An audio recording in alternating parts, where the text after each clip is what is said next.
Simu zange tekyakwata.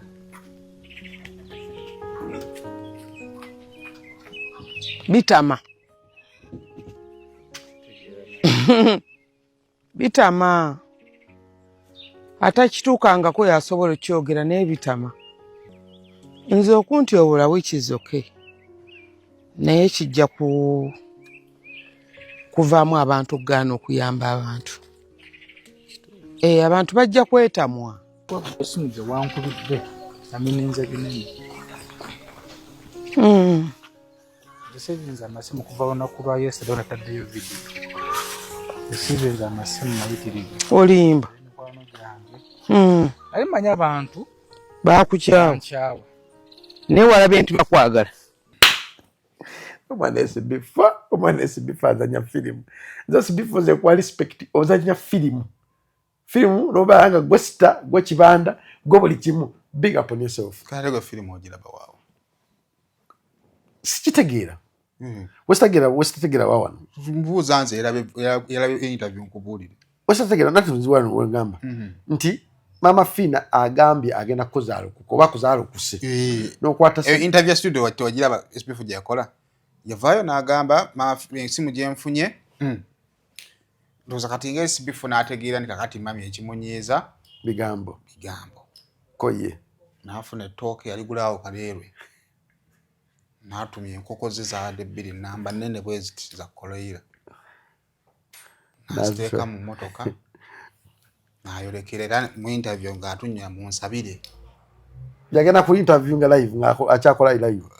Mu recording. Munsabire bitambule buki? Bulungi. Mukama ne bitambula bulungi. Nti sente so akusinga. Sokoleke point yo. Tulina abantu basatu. Yes. Abaasowaganye. Yes. SB4 na mukyala we balina mwaka sowagano. Ani Taylor ne Mama Fina balina mwaka sowagano. Akaleesa akasowagano ka SB4 ne Mama Fina. Wakati awo tugabe SB4 kalali wakati wakasowagano ka Mama Fina ne Ani Taylor. Waba wakunoonya reconciliation alina kusooka yani ku mukyala we ne maama we. Alina kusooka ya muntu amanyi obwererevu. Nkubuulira kino. Ntwatwa Mama Fina ina senda muwa buli kimu. Naye omukisa gukyasingidde ddala okubeera omulungi ennyo mu bulamu bw'omusajja gwe mukisa gw'omukazi amanyi obwererevu. Kati femikisa ujja kumujja kufa emikisa. Era gwe mukisa gw'omukazi gwazaalamu omwana. Mama Fina so okukolera buli kimu nakukolera buli kimu byonna n'abikola. Nakuwa polisi nagula biki. Naye muganda wange omukazi akwata omukono gwe guno gwakozesa. Nagukuba mbukyala wepa bwa ndowooza abasajja singa bonna balalu tebikola byakisi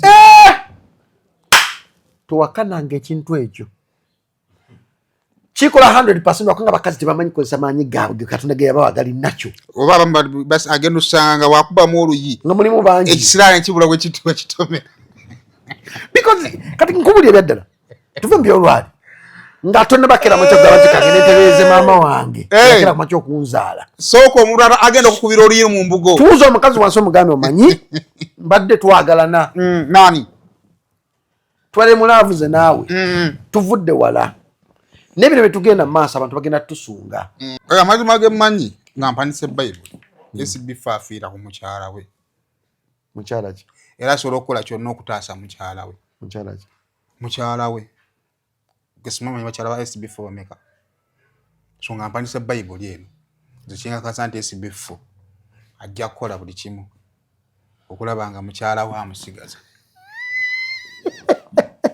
kati wange ekibuzo kyange ky'obuliza mu byakagenda maaso kiki yakakola ekiraga nti ali mu aganya mukyala we zikimanya SB4 musajja byonna ajja bikola okutaasa ani mukyala we nkitegedde nkomaawo musuubuzi munnange nawe walina ekirooto ky'okusuubulako e Dubai nenessanyu okukwanjulira banno ba Clarion Integrated Logistics Solutions abeesigika era abeesimbu mu kutambuza ebyamaguzi by'okuva e Dubai paka e Kampala e Uganda nga biyita ku mazzi oba konnyonyi ku bbeeyi ejja mu nsawo yo. Twesige ku Clarion tukuyambeko okutuuka wotosobola kutuuka mu bwangu nga kagayise ku mazzi atwala ennaku 18 zokka ate eyakago atwala ennaku 3 zokka okutuukako ku woofiisi yo. Tusangibwa ku Diamond Trust Building omwaliiro gwokuna akasenge 411. Kati osobola okukola oda y'obutereevu ng'oyogerako ne Nankabirwa Siteera ku +971 582 58 79 oba ku WhatsApp ku +256 756 846 772 oba jangu butereevu ku ofiisi zaffe ezisangibwa ku Hamri Airport Edeira mu Dubai. Clarion lukusaabaza ebyamaguzi byo mu bwesimbu okuva e Dubai paka e Kampala e Uganda mu nnaku 18 zokka. The views and opinions expressed in this program are those of the speakers and don't necessarily reflect the views and positions of this channel. The channel cannot be held accountable for any views expressed during this program. Girl, you're the only channel I turn to now. The one and only place that I need to be somehow. This love's a vow. It's Say More Official. Say More Official. Kale kusema official njagala kubuuzako yonna gy'osinzira okubanga tulaba subscribinga ku mukutu guno okusobola okubanga tofuna videos ezifaanaganako bwe ziti. Kiza nkutegeeza kuba nafe aba Merinio Logistics batikka bintu nga babijja mu ggwanga erya China nga bireeta mu ggwanga erya Uganda bakutegeeza nti bw'obanga oli eyo oya kutandika busuubuzi naye ng'ate bw'obalaabalamu toyagala genda China sente z'owandisadde mu capital. Kati weesiga aba Merinio Logistics bajja kukuyambako okutikula eddimu ly'okulinnya ennyonyi n'ogenda okunoonya ebintu. Tukukwataganya ne supplier n'akulaga biki by'alina mu katale bw'oba osiimye n'oweereza ssente. Kati ffe kye tukola kugenda kunona bintu byo ne tubikutikira ne tubikuleetera. Tusobola n'okuyambako kiyalinga omusolo then gwe n'ojja n'opiikinga bupiikinzi bintu byo. Tusange ku Shiriga Nesh Plaza opposite Hardware City mu kibuga Kampala ebisinga okusobola okuba nga ate obitegeera. Kale abanaffe ba Luzimo Beddings batunda bya mu kisenge genda e Kasubi bw'otuuka ku bitala boti ng'agenda e Namuŋŋona ojja obbasanga.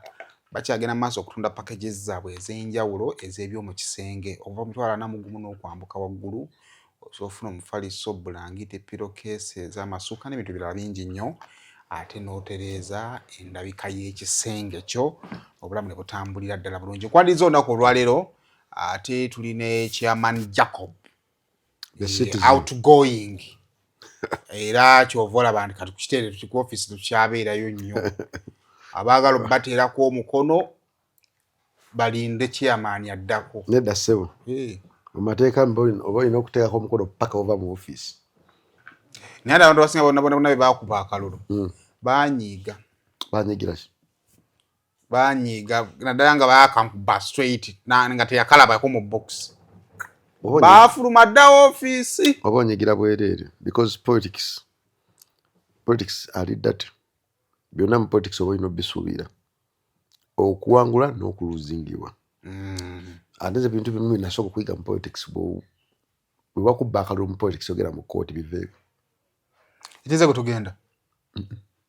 Ne bakansala baatwala musango. Gundi we yagenda? Ani? Yali vice wo. Vice wange yagenda.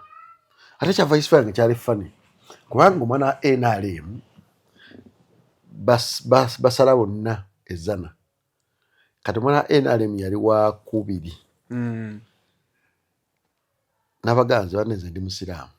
Kulwalira. So akutwala buwanguzi bwa musiraamu munnange. Badde nsaba. Mumuwe obuwanguzi bwe. Kati okumala bali abantu abasajja bali batabbu nnyo. Ne bakwata ow'essaawa atunda amatooke awo ezana. Ow'essaawa ne bamukuba esimu nga jangu ne millioni 4 ne bamulangirira. Bali tebaagala kintu kiyitibwa nuupu. Nze abantu bange babakwata bababuuza kintu kimu kyokka ebinankala bimugenda okwokya biri luddawa ebipiira n'amafuta mwabiteese wajja kubira bitaddewa. Okitegeera govanga ku muntu saa 9 najja n'apikinga box ng'ensi yonna eraba. N'azipikinga ng'ensi yonna eraba n'azitwala n'agera ku petrosi n'akola ekintu kyekimu. Oyo omuntu aba akulya ebigere 10 mu maaso. the best way kireka bwe sinogamba ekyo kasita nkitegedde politics kati mmanyi oba muzannya kati mumaze kugenda muzannya omulala era sani sanga nisobola okuddayo obuto nalengeze nsoma ku investigation mukunoonyereza n'emyaka gyange tezikirizibwa kusoma bu investigation mukunoonyereza kuba njagala nnyo ebintu by'okunoonyereza essaawa zino I think President Museveni ali mu transition of power bw'otunulira akatebe bigenda mu maaso ayagala gundi ajje kuba speaker Robert Mao bekirowoozebwa si bwekigenda okubeera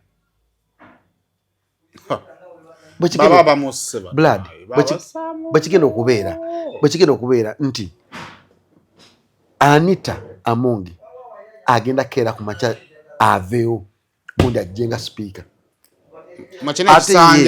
ye mukine ekisanja ate ye yabaddeko n'ekirowoozo oyo ani bamuyitaani oyo Guy abaaye tuli mu kuwolikodinga muleekaane olaba Robert Mao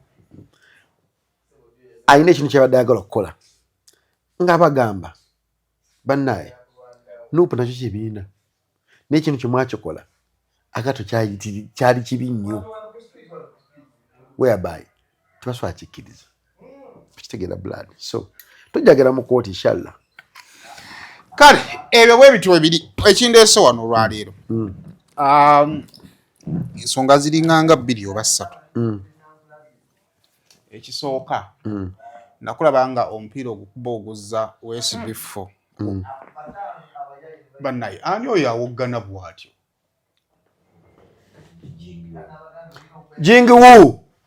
jingiwu geno lekanira eri wolita basali musale jingiwu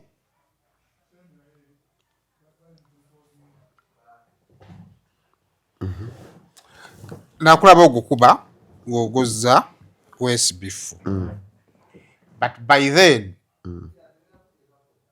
wagamba kyewakola okola ki okimanyi mpa ku ssimu yange naye nga tulina bye tutannalaba I guess Ibrake bye yataddeyo olunaku olwaki Ibrake nali Canada ebirumiriza ani nti bamukwatira mu bwenzi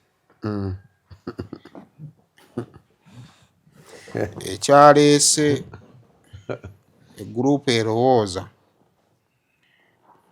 mulina akabinja akabatuma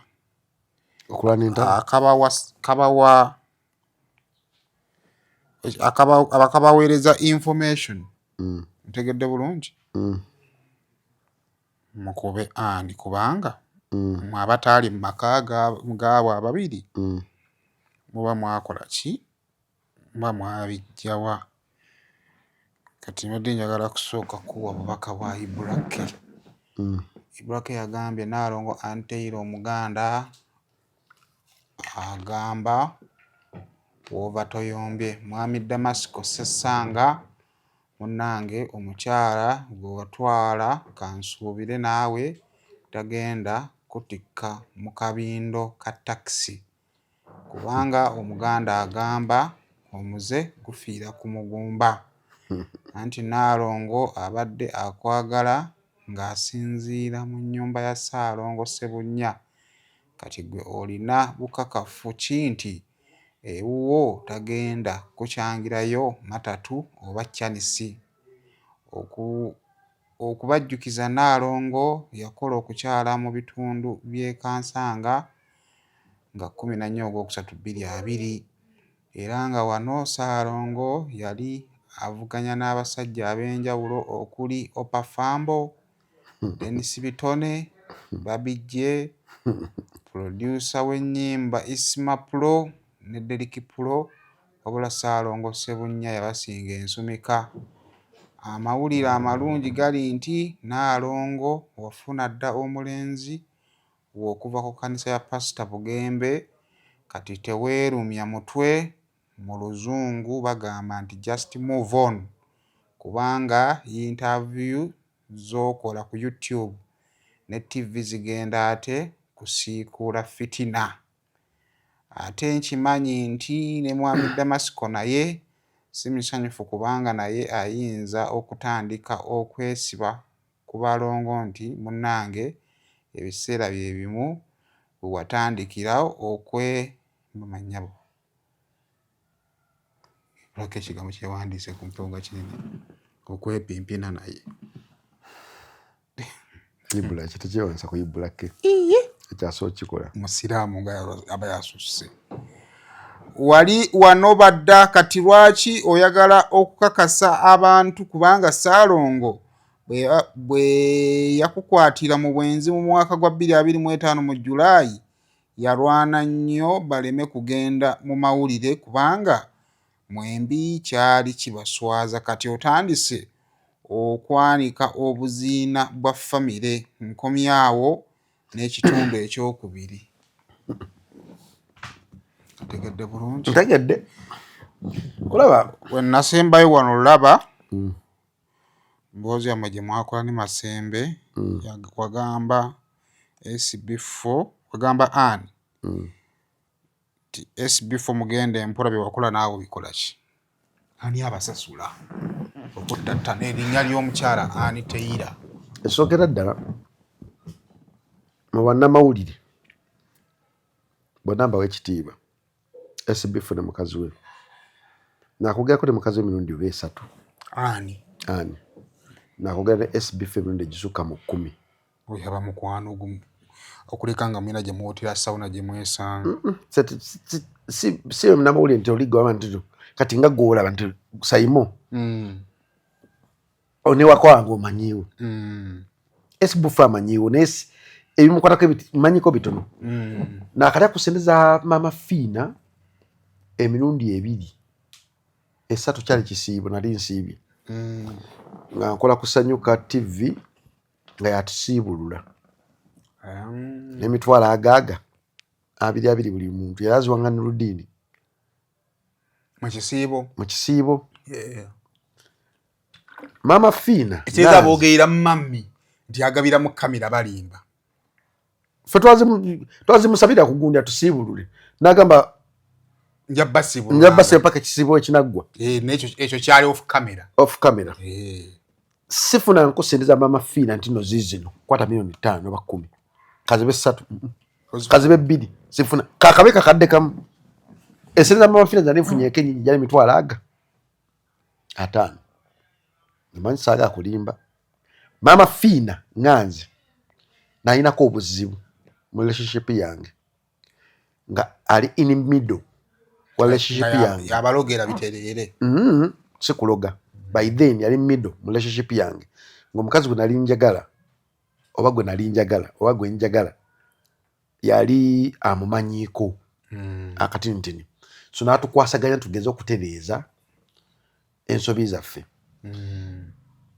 bino mu industry bibaddemu bibaamu nti omusajja ayenda n'omukazi n'ayenda but ekisinga okuluma nti ffe ba third party we are less concerned about your relationship but abantu abeera mu media simanyi lwaki nti relationship weggwawo baida mu Uganda oba mu nsi yonna simanyi lwaki nti relationship weggwawo buli muntu aba ayagala buli muntu amanye nti abadde omulungi nti oli ye mukyamu gobadde ayagala mu kaseera mbadde mweyagala byammwe yes biganye biganye wakati awo nga biganye buli omu alwana okujja eno ffe gye tuli abatabaddeeyo nga mweyagala bye mweyagala yes abatamina bwerere bwammwe mubadde munyumirwa ebintu byomwe temutugambako yes basinga omuntu ajja n'atugamba bannange ekibadde eri olwaleero kikabuka temutubuuliddeeko kakati biganye ate mwagala kulwana kakasaffe. That is my problem. Nze nakabera mu relationship nyingi n'ekizibu nnyo kunsanga relationship yange okujjako relationship emu yali empuddeko mu ngalo negenda kwa Mama Fina kyekimu kiri mu bintu bye nejjusa nti Mama Fina yamanyaako ku buziina bwa relationship yange mu bulamu bwensi kasita omukazi akuva mu ngalo omusajja akuva mu ngalo n'atandika okwogerako gwe fuuka musiru be stupid sirika because buli woyogera oba nga ayagala okutuukiriza oba nga ayagala okulaga amazima nze mulimu ebintu ebimu bisigambanga mu media kati kankigambe mu kalulu akawedde kano ketubaddemu nina omuvuka nsamba naye omupiira omuvubuka oyo yafunisa omuwala olubuto najja wane wange Nansabye emitwalo 10 n'egyo. Nembuuza gyaki. Tayagala kujja mu lubuto. Mugamba tolujjaamu kibi. Ninzimuwa. Kati kyokola ki? Namunnyonnyola. Wamunnyonnyola obimu kujjamu olubuto n'ensente n'ozimuwa. Ninzimuwa. Bwe nazimuwa ne wayitayo ebbanga. Wata bwe nakuba mmeka. Ngenda okulaba famire y'omuwala ezze ekiro wano. Nga ndi mu kalulu. Nenkola nabo endagaano. Bazze kukola ki? Ng'omwana agamba nze yamufunisa olubuto. Omuwala ng'agamba gwe.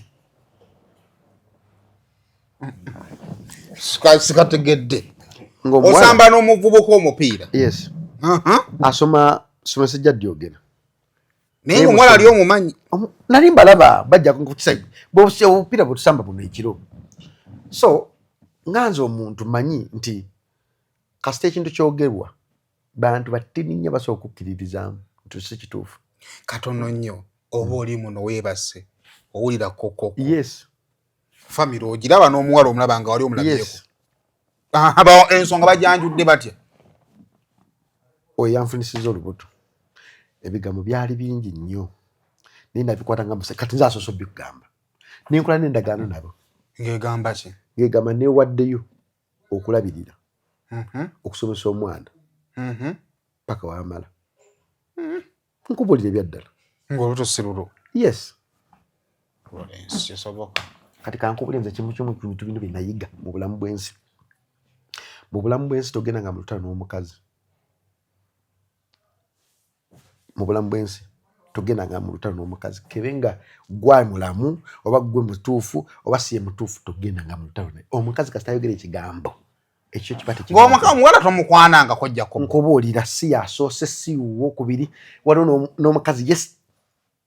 Omwezi oguwedde yajja ku kasaawe gw'ensambira omupiira ebunamwaya n'agamba noonya Jacobo bagamba asambira n'omupiira ndi lubuto lwe nga simulabangako ne mubuuza nze Jacobo lubuto ate nangamba Mukama Katonda yangambye n'olubuto lulwo. Omanyi Jacobo. Sirika omanyi njaganya okwogera ebyamazima. Sirika ntadde ku loud speaker. Ono buli kimu ekyange akimanyi bwe nkubira. Buli kimu ekyange akimanyi. Kakkana. Nze nkunyina ekimu kifaananyi kyenjaga okuggirayo.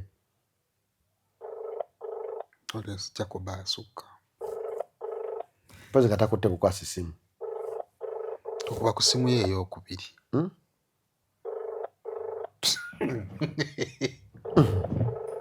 Nkugirayo nze nakyo kyenjaga okuggirayo okulaga. Ntajja kukwata. Kankubire omulala. Kankubire Osha. Ono kiddo wange.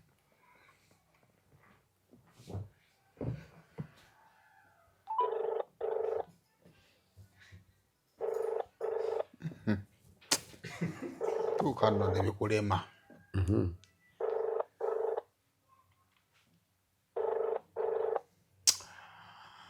Bonoba Osha. Kyekiriwo. Mama omulabi.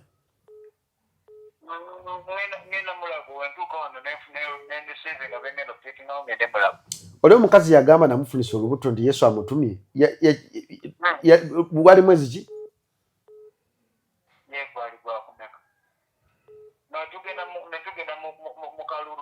Natugenda mu kalulu.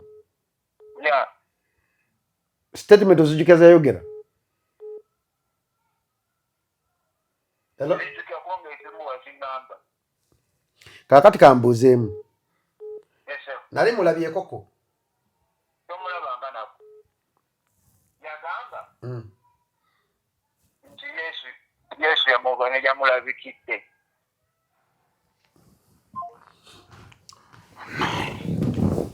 Kakati mukyala wo ne Yesu mwamaliriza mutya? Mu bulamu bw'ensi nze kye nayiga nga nze nzikakkana nnyo naddala ekituuka ku mukazi. Omukazi asobola okunkwesa ensobi nenjejjusa luvannyuma. Era mugabo gamba ekituufu ky'ogambye nga tuli mu bantu awo. Mugamba kale oba kiba kituufu. Obeera wa?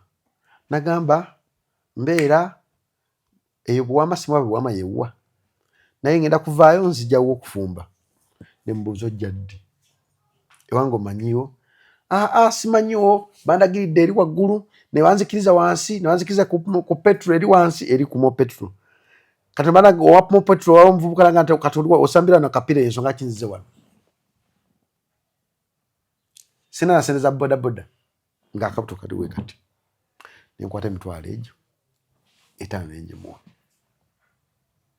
omukazi Katonda yamuwa amaanyi nti wayogera statement abantu bagikiririzaamu because eddoboozi lye Katonda yalitonda nga lirimu ennaku ekubba emitima gy'abantu bonna abali ku nsi ya Mukama kuno era togendanga mu nsobi ng'olina obuyinza obusobola okuzikiza ekintu notakizikiza ng'omusajja because gyonna okoma okulwana n'ekintu ogaa nti bannange si kituufu abonaga kituufu nera oba tozikiza oba okkakkanyiza oba zikiza omwala azze mu signings endagaano oba kkiriza kizikidde kitya wano omuwadde transport kizikidde kitya kikyali mu linnya lyo nti gwe nannyini mwana at the end of the day nga nze Jacobo waabwe olaba tubeera wano Melissa era abeera n'omuwala gwe nagamba eyabuuka ekikomera naye mugamba Melissa lwaki owayiriza munno okutuuka ku extent omugamba nti naabuusa ekikomera nagamba muyite mwenfe tukola butunzi nze na Melissa tutukola buti tetugeya muntu tetugeya twogera kaati ng'ompulira yenjogera naye waaba ayogera naye nga kamuyite najja nagamba tobuuse kikomera nagamba nkibuuse siga nti yakibuuse yakikomawo kati obadde wakatuukawo ti ng'ayengedde eddakiika 10 emabega okitegeera njagala tukkirize tugaane Saimo eddoboozi lyo terina makulu mu nsi either oba olina ssente oba tolina ssente eddoboozi lyo ng'omusajja terina makulu mu nsi kati okwewozaako oba omalagambulago asirisa obusirisi n'otangira ky'osobola okutangirako kisinga kati otuna SB4 ne mama wange oyo Antaylor yani Taylor ogaddeko ne mama Fina ebintu bibiri complicated bonna bazanya blame game buli omu agukasuka aguzza wannyini munne buli omu ayagakolaga munne nti yali mubi kati naye omuntu ali wakati awo bamuyita mama Fina amafungo gekola ki gegafumita jjukira mukazi mufumbo ate abantu beebuuze sente zawa SB4 azimuwa kuki ngani lwaki azimuwa kati ekiboozibozi najja omwana nadda n'ayogera ekiboozi ng'oba ng'oli mugezi nnyo ng'obadde mu media osobola okutegeera nti ekiboozi kino akidirectinga wani wabbaawe ne maamaani ne mama Fina kyeki kyenagamba nti omuntu yenna ng'omuzaddemu omwana aba tagera kuva mu bulamu bwo agera kubeera mu bulamu bwo okuswaza taata w'omwana wo oba okuswaza maama w'omwana wo oba oswaziza baana bo love ebeerawo love eggwawo naye weba eweddewo nga gw'omuntu wekumyekumye otya oddire obukyayi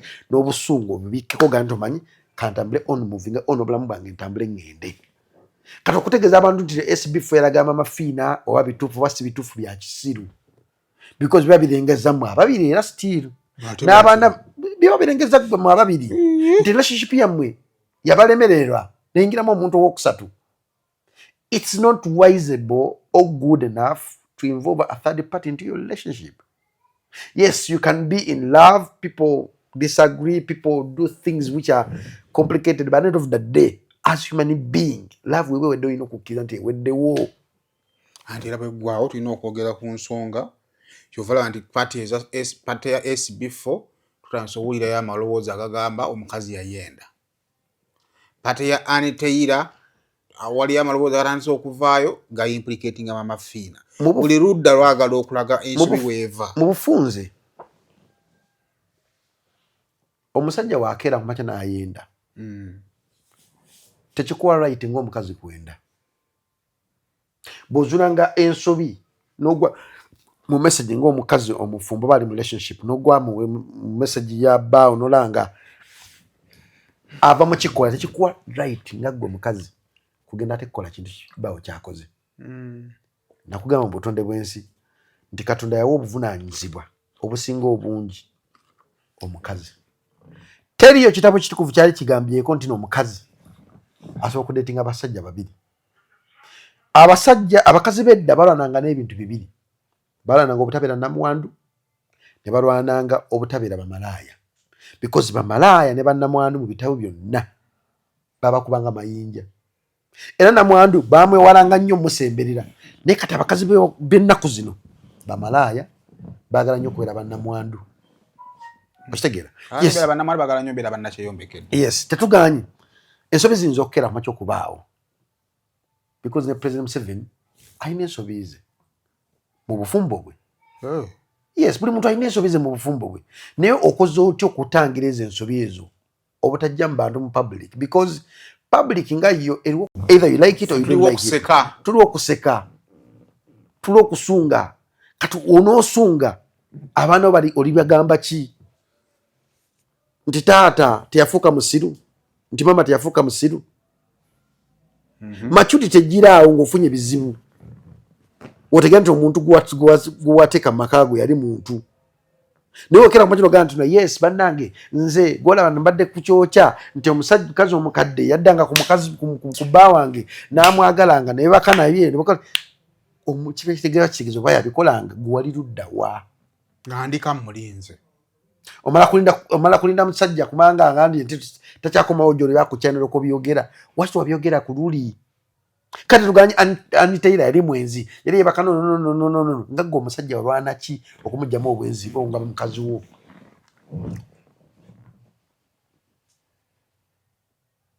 Wano ekijera kiri kigaa nti mulimu abantu abamu basasula okulwana entalo zisirwanira ntalo omuntu wadde n'ogwo. Njogera kyempulira ate nga njogera kyemanyi tekituufu nganze. Yes, SB4 alina obuzibu bwe ne Anitaira alina obuzibu naye ffe tebitukwatako. Relationship yaabwe. Era nabo balina okukimanya nti bw'oba ng'ofuuse maama oba ofuuse taata mulimu ebintu ensi bye talina kutegeera nga birina kukoma mu kisenge kyammwe. Enjuyi zino essatu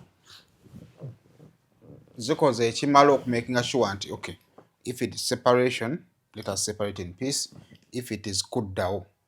Nabadde ndaba interview Mama Fiina kagamba nti tayeyingiza mu nsonga z'abafumbo. Abasinga bamulumiriza ekintu kimu otabaganyiza abantu bangi. Abaana abo bakulemerera batya. Oludda lwa SB4 balumiriza ekintu kimu ti lwo nga ye omuntu asirise. Naye abantu abamwetoolodde bangi aboogera ebintu ebirowooza nti no byekusike nga birowoozebwa okuba nga biva waabwe. Era nebagamba nti nawe toba tokoze kimala okulaba nga okola ki kuno kuvaawo. Abani ya saidi ya Anitaira bagamba Anitaira ensonga z'amaka tebasobola ng'ozirizovingira mu kamera. Naawe enjuyi zino essatu kubanga byonna tubyogera tetunaba ku Mama Fiina ng'alina Anitaira as a unifying factor. Ngale bijja afaayo mu relationship z'abantu abategedde bulungi. Oli n'agamba Mama Fiina kale ono mutabani we yasobola okusitukira. N'oli mwana wano yali muwala wayinza obbakale ye munyiivu. For the purpose of peace wali ogezezza okumunoonyaako kubanga abantu kiye kye bamudimandinga nga bw'okiwa abalala ne bano bakikole kibawe. Then bano abafumba ababiri wakati nga ani tayagala kuvayo openly kwogera byaliwo ne Ssaalongo ate abyogera mu ngero. Kategedde era n'amaliriza nga alinga ayogedde.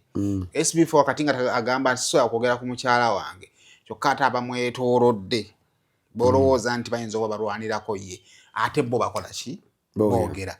Enjuyi zino essatu zikoze ekimala okumakinga sure nti at least nekiba kiwedde kiggwa mu mirembe bakiddinga oba baddingana ne baddingana.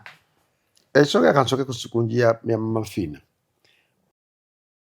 wenna ateekateeka okuzimba obanga sayiti yo yaziŋŋama totaataagana abakugu baabano Alihira Holdings Limited kikyokuddamu kyo tuzimba amayumba n'ebizimbe ebya buli kika kosa n'okkuba plan tusiba tiles okola plumbing work compound designing painting ne construction finishing omulala yenna ekyenjawulo mu byonna tuzimba kabuyonjo ez'ekika kya biodigester septic tank ng'eno tewunya tejjula ate ng'okuzimbibwa etwala ekifo kitono ddala ate ku ssente ezisoboka oli w'amaka ab'amasomero hotelo amasinzizo n'ebifo ebirala mwetaaga kabuyonjo ekika kino mutambule n'omulembe Alihira Holdings Limited tukola ne land surveying oyagala kupunta ttaka lyo twesige tojja kwejjusa tusangibwa Kampala ku kizimbe kya Grand Imperial Mall ku Colville Street essimu 0707-966-992 oba ku 0702-604-543 oba ku 0789-224-230. Meet our passionate creator, ready to bring ideas to life at Truth Design Academy. From mastering graphic design to creating stunning visuals, this is where creativity begins. But design is just the start. Lights, camera, action. Exploring the world of filmmaking is just as exciting. With hands-on experience, every challenge turns into a learning opportunity and success is just a step away. At Truth Design Academy, we offer courses in graphic design, film production, digital marketing, website design, 3D animation, and photography, including drone technology. Your creative journey starts here. Enroll today and turn your passion into a profession. Amafina ebiseera ebisinga obungi ebintu yadde abeera involved baba buyise okubeera involved. Omulanga ku TikTok awo bagundi bali bamitaani oyo Bruno Kebani awo ne bamukubira bamafina yambako omuntu ono oba mu katinganzi oyo namukubirako nga n'omukazi gwenjagala ayambe kitegeera n'amuyamba enduulu ey'amafina ng'eri mu kamera adduukirira nduulu. Naye kati wano tewaliyo nduulu, waliwo accusations eziri mu bantu ab'enjawulo ezigamba nti bamafiina abadde ayagala SB4. SB4 naye n'avaayo n'ayogerako sayidi ye naye still ng'ogiraba eri plastic. Nti bamafiina talina buyinza kugamba nti no kantuze antera ne SB4 because ye trouble causer gwe bagamba. Kati sera waaki alina kwewozaako. Talina kwewozaako. Era oba yakoze interview. Yakoze nakibi okukola interview. SB4 yamunoonyeza amwetondere n'amutwalira engo. Amwetondera ku ki? Anti yadde amuzaalukuse. Wangi? Yabadde amuzaalukuse. Kwatatoose kasi. Yamuzaala?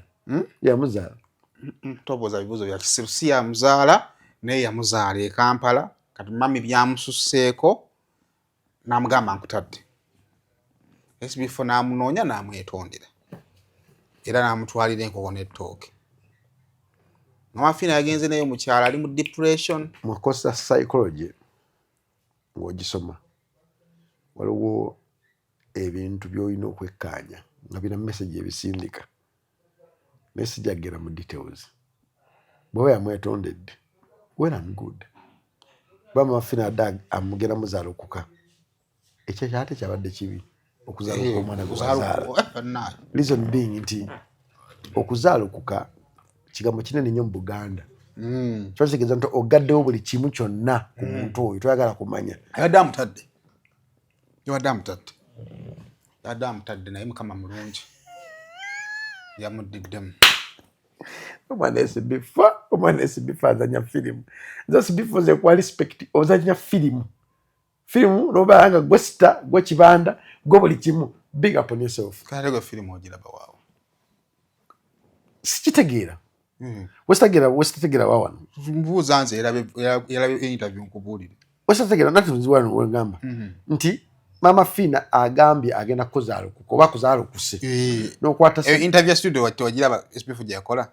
Yavaayo n'agamba esimu gye nfunye ndoza kati ngesi bifu nategeera ni kakati mami ekimunyeeza bigambo koye nafuna ettooke yaligulawo kaleerwe natumye enkoko ze zaadde 2 namba nene bweziti za koloira naziteeka mu mmotoka nayolekera era mu interview ng'atunya munsabire yagenda ku interview nga live ngako akyakola live mu recording munsabire bitambule buki bulungi mukama ne bitambula bulungi era mu interview ye mafina abakyali mu interview wala mama fina najja wala badekao nga muri wakana okola omusango nagamba mama agenda kukuba obata agenda kukuba omwana omugezi omanyi kyosobola okukola kutereza bintu bino byagambye okukola instead yale kutuseko ko agambye okwoza ebintu osoka kwoza bintu ne bitali bibyo no bikola binene ne rujja no ruwera no kola biji SBF ye mwana oyo ageza kutereza nsobize nezivumya mami nadale zivumya mami neerabira nti ensobi esingira ddala okuba enkulu eva maka otyo nti bwotatuuza mukazi gwoyagala mukomako ni ani ayokanga wakataliyo tetuganye naso omufuna wonna waso omufuna because nsubira yakobo wali badeko magwali badeko n'omukazi naanoba eno kazi mwangu ng'akyali mu nyumba katika nkubulye ko yamblockinga kono okumblokinga so am accessinga noyogera ebigambo bingi n'agamba byogedde bimala wummula n'afuka mena agamba omanyinza kuvunda ku lwaleeto emale nengo mubuuza bw'otawa musajja munno magezi kunoonya mukazi afulumye muganda wange nze ngamuwa because okutambula nga waliwo ekintu ekiri unsolved mu relationship yo bamulamu bwamwe embozi tekoma embozi ejja kusigala ng'egenda bwete nga ebintu binnyo kati gwokuddukira eri otereze mama fiina nga tanakutereza mukazi amanye bwerere bwo there's a problem nti sente tesobola kusinga okoleke point yo tulina abantu 3 yes abaasowaganye yes SB4 na mukyala we balinamu akasowagano Ani Taylor ne mama Fina balinamu akasowagano akaleesa akasowagano ka SB4 ne mama Fina wakati awo tugabe SB4 kalali wakati wakasowagano ka mama Fina ne Ani Taylor waba wakunoonya reconciliation alina kusooka yani ku mukyala we ne mama we alina kusooka ya muntu amanyi obwererevu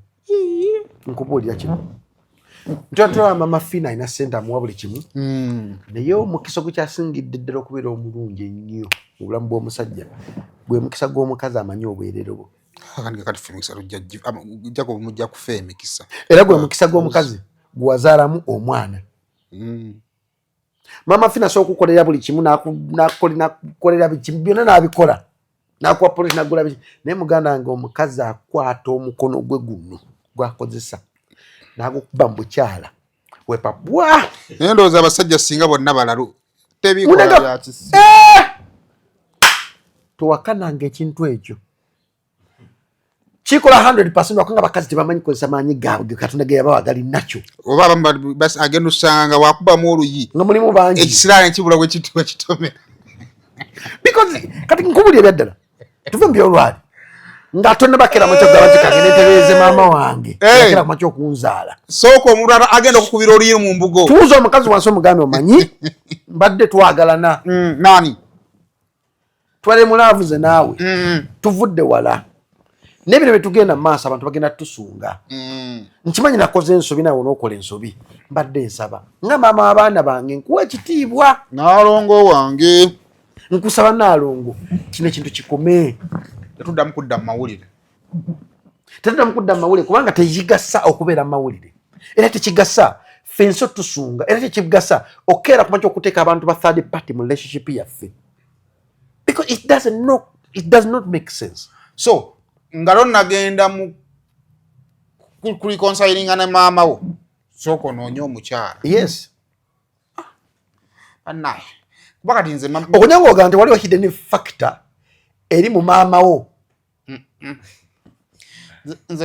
nze kendaba kati nkubulira muteeka mu kategole ya maama we SB4 nga maama wange yes waliwo akasowagano nsobola kutereeza mukadde era muganda wange mpozi nga tolina mukazi waka bwato ina mukazi waka tereza fa mamawo ne taatawo ne baganda bo naye woina omukazi waka ng'obadde obeera naye ng'ominamu abaana ng'obakuyita Saalongo.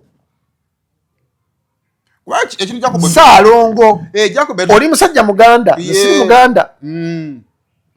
Banaalongo mubamanyi ne Basaalongo n'abalongo mubamanyi tebookya ssebo tebookya. Oyagala obazaala ndeka omumanyira wakazaala bameka ogera kuzaala abalongo wakazaala bameka tudde mu nakyo sensi ddala. SB4 nga ye yalaze value nti avaluinga nnyo Mama Fiina okusinga relationship gy'abaddemu. Omukono gwe gwa Mama Fiina gumusingira Anitaira omukomako n'okutuula gwagerezegana naye. Kisingako okutuula okutereeza Mama Fiina ddala n'okutereeza omukazi gwe mbadde njagala. That's the reality.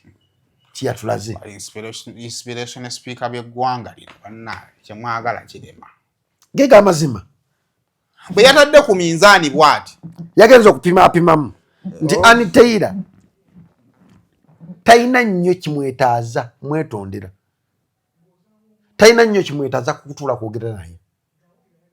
Naye njagala kumubuuza nandikubidde ku SB4 essimu ne mubuuza SB4 mu bantu bonna wakitutuna ne Anitaira n'oyogera naye nzikirizibwa wasikirizibwa wanakukwata kwayagala nti ayagala bloga muku yati naenda banga ate zisiri bloga mpozi goli bloga kamuleke nyamukwera mu free time yange because kiruma okola nti abantu abadde n'omukwano nga bana ne video nze sina video nga nina omukazi ne video nga tuzirabako ali wakagwa mulavu nze ngudde mulavu banga watunyumiza ali wegadangira mu studio alina omukazi waka nvuga speed kali ka video yako watunyumiza ako katika nkubulire munze mbadde mu relationship nyingi naye relationship zange nakoma okubeera mu relationship nenjiteka mu public beda nbata ya flumaddi that is bili mwenda nakoma okuteka relationship yange mu public 28 nakoma okuteka relationship yange mu public 20 ya kuku nga kuku kati olunaku we nategeera nti public buli muntu yena akugoberera aba akunonyako ebintu bibiri mistake yo nakusunga yo mistake as a person n'okusunga nga gwe omuntu bwe nava okuteeka omuntu gwe njagala mu social media era we nakoma okupostinga omwana wange teri muntu alina kifaananyi kya mwana wange ng'ali kiri kale balina ekyo nakiri kati nga waali tebakiyina. Reason being nategeera nti abantu bonna bali mu Uganda abali ku social media 80% balwadde mitwe balanya bakakkanyiza busungu yes balina obusungu nobanga tolina point gyo tolina kibi kyoyogedde mu bintu yalaba mu nsobi njereere the best way namuwa ebyo byasuubira nti nsobi nze kyova nti ku channel tojja kusangako nti ntaddeko channel yange we nali nyombeddeko nayombirako n'ebintu bibiri nayombirako ne Wizo n'ani omulala Kenzo system ko kintu kya Kenzo mu channel zange tekisoboka tekiriiko Wizo gwe nali ntagenzeeko ku channel yange okujja kunekolako live ku bya people power bintu bibiri ebisigadde byonna ntekako byange era nekyova n'olwaleero luno omuvubuka avudde eri naŋŋamba kankusomere message okumanya ono omusajja amanyidde yaliwa aliwo Mukama Katonda nyambe message njirabe Mukama Katonda pa mudakiika nonye message eno njirabe siba azze nangamba what Brad, good morning, it is me detective Wachagulanyi, hope you are doing well. DJ Jack Muganda wange, I'm carrying investigation about our leaders in national platform. Please, I want to know the reason why you don't have any message on your TikTok account from the President Chagulanyi since 19 January 2026. Not even a message from yourself talking about what is taking place in our nation. Chokanga, you have a big following. As a leader, please tell me. So, watudda mu reality. Amazima ogamanyi naawe. Akagenda maaso in between parties esatu. Amazima ogamanyi ng'omuntu. Because oli mu media. Nti mu media osobola okutegeera nti emboozi eri bweti naye emboozi entuufu y'eno. Nengo omuntu ali mu media I think oyina ebintu byoyagala manyi abantu b'obulebe nasooka okulaba mu media Douglas Lwanga gwe nani omulala awo muli bantu basatu naye kate gwe ate oyawukanako ku Douglas Lwanga nti Douglas Lwanga kizibu nnyo okutegeera sayidi ye nekikyalowooza naye gomanyi at times okujjayo kyolowooza mbadde nkusaba ntumaliriza bino bina samarayizinga otuwa video gwe mu kunoonyereza okuko otubulira amazima kubanga amazima ogamanyi naye simanyi oli wa ddiini ki nze kyemmanyi kiri kimu oli wa ddiini eri mukristaayo nkwe bayibuli ombula ekyomanyi ddala kituufu kyekyomanyi tekyendaga bayibuli mbako bayibuli eyo jjajja eyo eya waggulu eriko pasita Bugembe eyo jimpewa tofaayo niyanzanya mukama wange ne bayibuli Jacob, may God of this Bible be with you. Amen. The worship house, Nasana, Pastor Wilson Bugembe. Ya jimpa.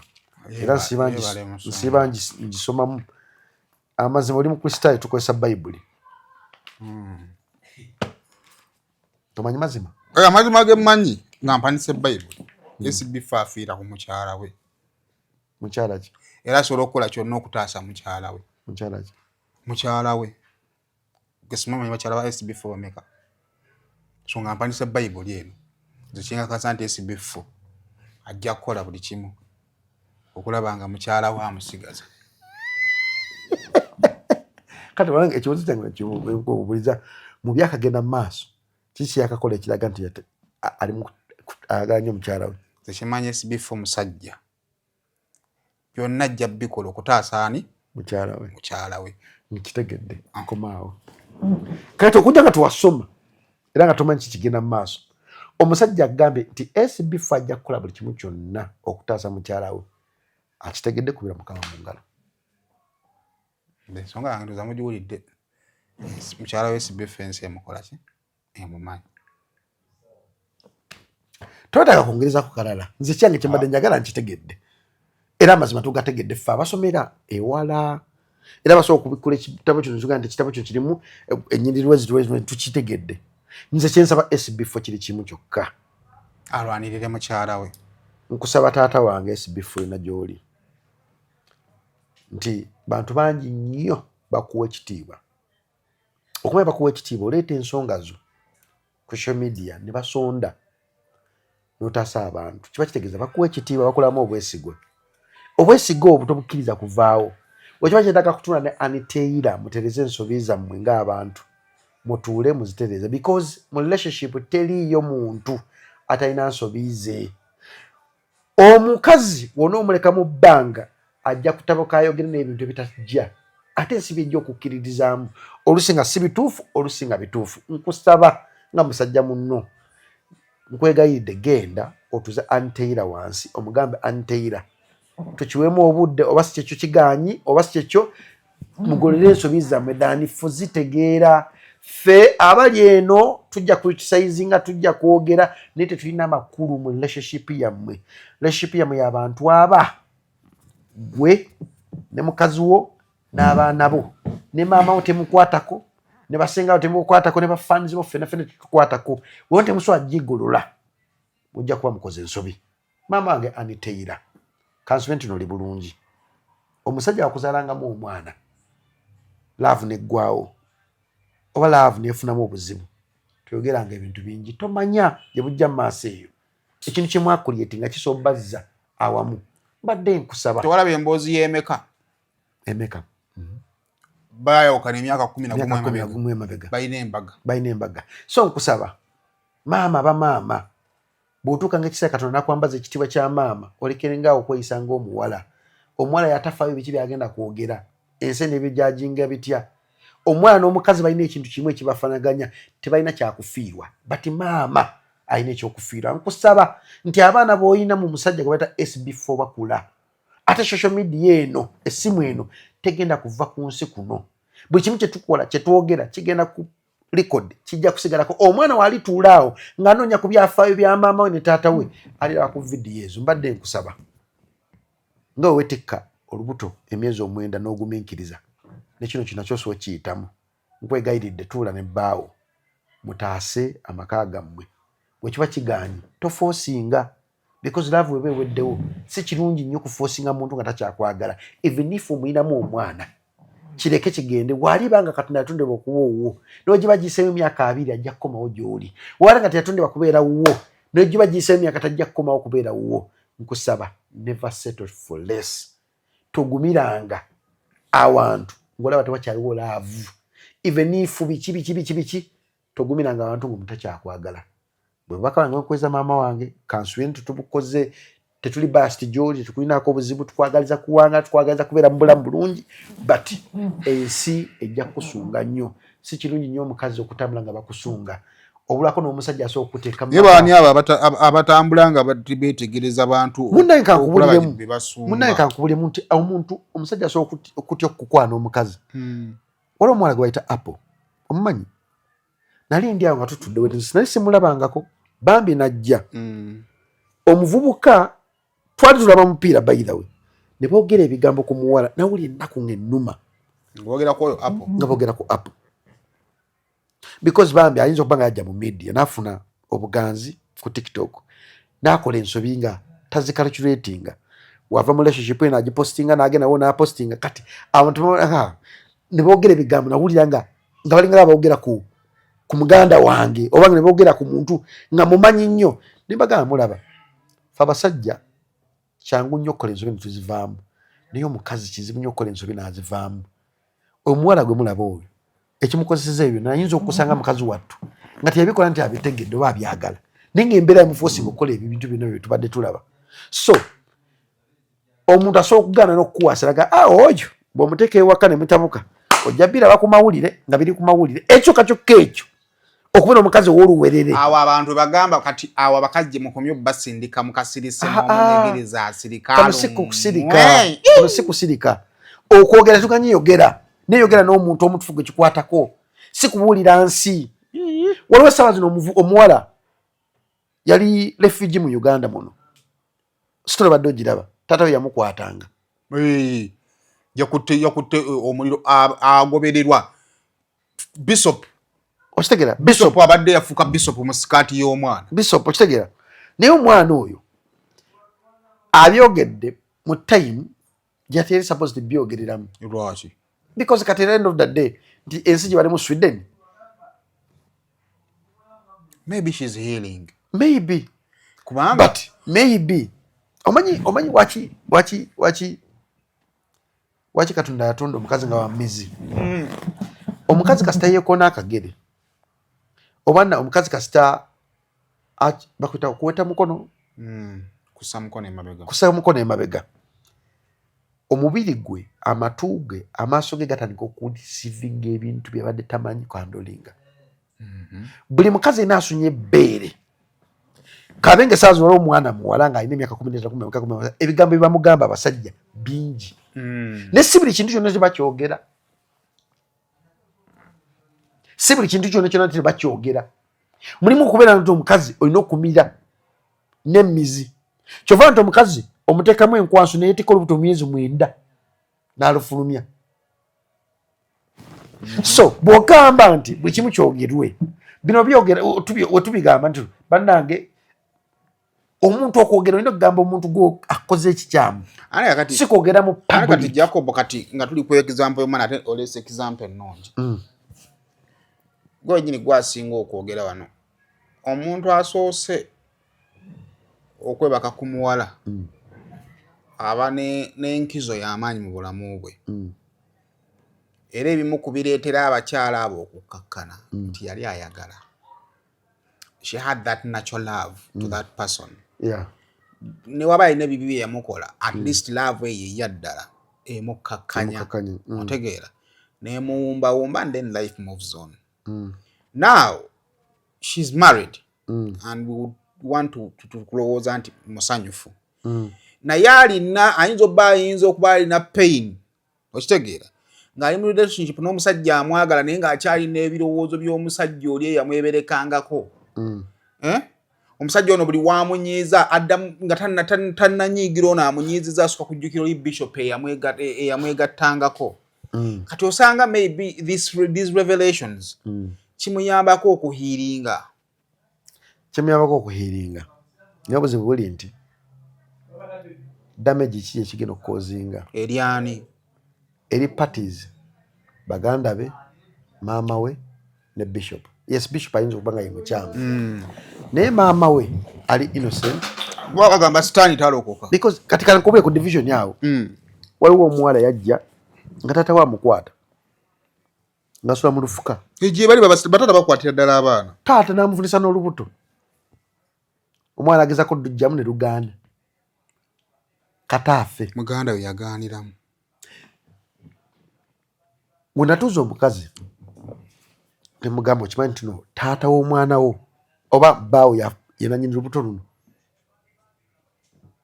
n'agamba omukazi omwana alimba oyo omwana muyaaye gwe tomumanyi mwana muki ebbe bakazi babikola nga bali mu laavu naddala ng'omukazi talina option wakudda nti omukazi oba talina option wakudda nti abaana kyagenda okuzzaako amazima agabikkiriza ye sitole yoyo omuwala nti bishop yali ayamba nnyo omukyala wawuya pasitiya bakulaga nti baali babonaabona kati nga mukazi wattu tayagala kukeera ku makya kwejja ku bishop because bishop amutikulako omugugu ogumu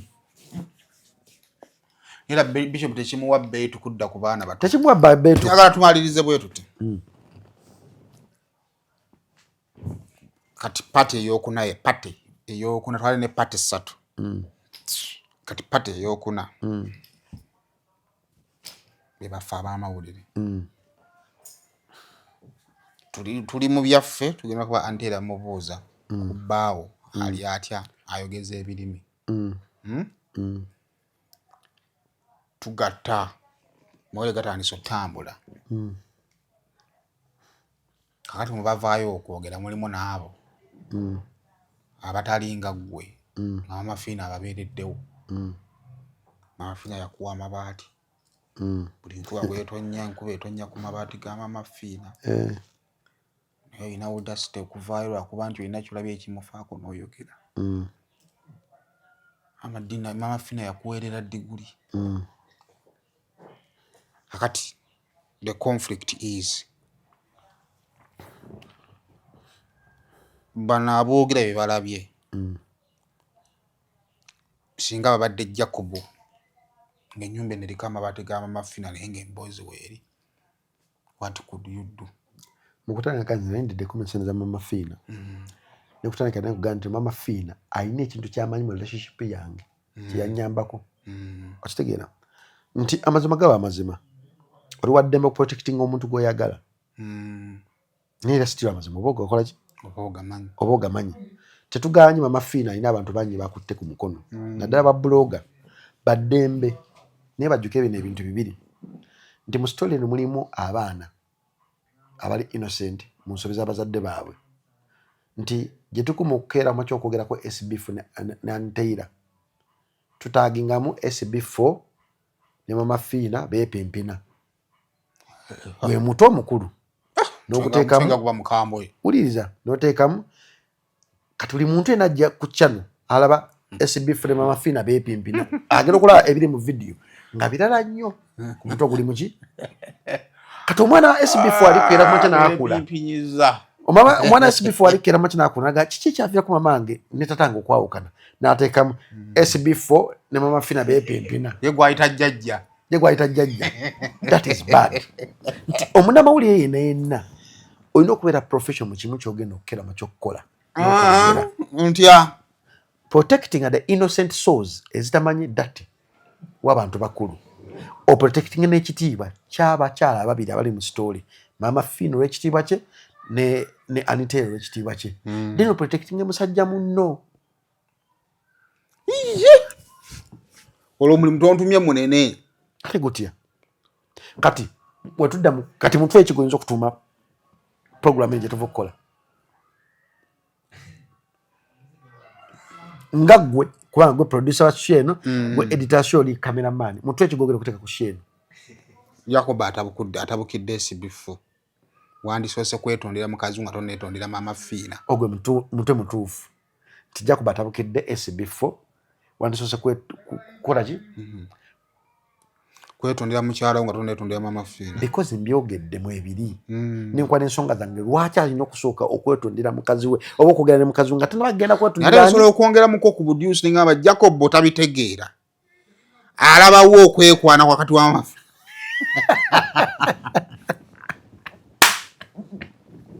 ate owo kyononye kwane mama Fina bagenda kufuniraga ni Jacob ono story namukola ki nesi bufaga ne Jacob akantera agamba kyekyo Jacob Ju ne kachobanze because nga bina biri 50-50. So the issue is not kuogera oba butogera. Yes. The issue is kubalancing. Kubanga waliwo abagamba nti Saimo bwe gabanga agaziyiza enkubo kukubaga mama Fina bw'otuuka ku mboozi eyitawo. Kituufu nakyo kikola. Kulwamba baati. Kwa mulimu kyali wange omu mumanyi yaganyo president wa Nigina. Munnamawulire. Nangamba Jacob omala kisangira mu mboozi zammwe.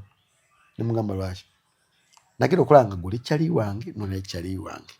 The best way nendeka story nga bweri nenjivaako nenjituna buli kimu nga kituna patunze nenga nebuuza kyatuka ddi wano mwe ebintu ebimu nga ekyo kanjireke ulabi awo no bamugezi because obasigaza abantu basatu kusaidiyo osigaza mama Fina osigaza SB4 osigaza Anitaira katunze bonana sibasigaza katoli nakugamba ebbanga lyemmaze mu mawulire kati nze ndi wa myaka 15 wakati gwatandika amawulire nga nkyasoma